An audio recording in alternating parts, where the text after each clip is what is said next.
Welcome back to CBS Sports HQ, delivered by Papa John's, taking a look at ACC ranked games we've got coming up for Week 10 this Saturday. Clemson, their final road game of the season. They're favored by 3.5 on the road in South Bend, but against Brady, Quinn, an improving Irish squad. We saw the tweets, the congratulations on Saturday. We'll get to that game in a second, but first, let's start with number 21 Wake Forest and number 22 NC State. NC State with their third starting quarterback of the season here. So first it was Devin Leary, then Jack Chambers. They are now turning to MJ Morris in this game. We did see him come in that last one. He did well, got a win there. Wake favored by 4.5 on the road. The total's 54, Brady. He did well, but they're largely one-dimensional. I mean, let's be honest. He's a young quarterback at that position. He's athletic. He can run the football. The passing game is a work in progress. And by the way, that's not a knock on MJ Morris. It has been the entire season for NC State. This team has been largely led by their defense. And I think that's what's going to keep this game close for a period of time.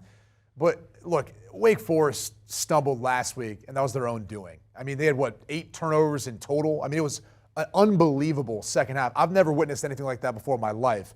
I'm betting that doesn't happen this week. So I'm laying the 4.5 points.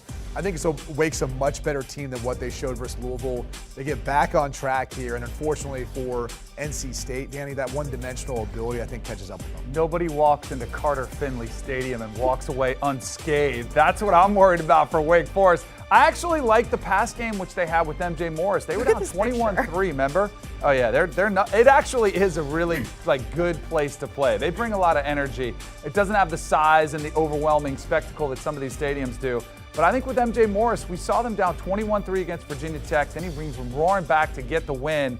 3 touchdown passes. I think he's going to be playing with a lot of confidence. And their quarterback, even when Devin Leary was playing, that offense was not anywhere close to what it was last year. Very curious to see what this defense does with Wake Forest offense, because as you mentioned, those turnovers last week, can they create any of those as well? What does Wake do? Because they feel like something's kind of off there. This number to me is scary. I don't like this game, but I'm going to go ahead and take NC State, kind of picking up on that momentum they had in the second half last week. Coming up, we're just getting started, giving you picks for all ranked games for Week 10, including another ranked versus ranked game, Wake Forest at NC State. We'll head to the ACC next.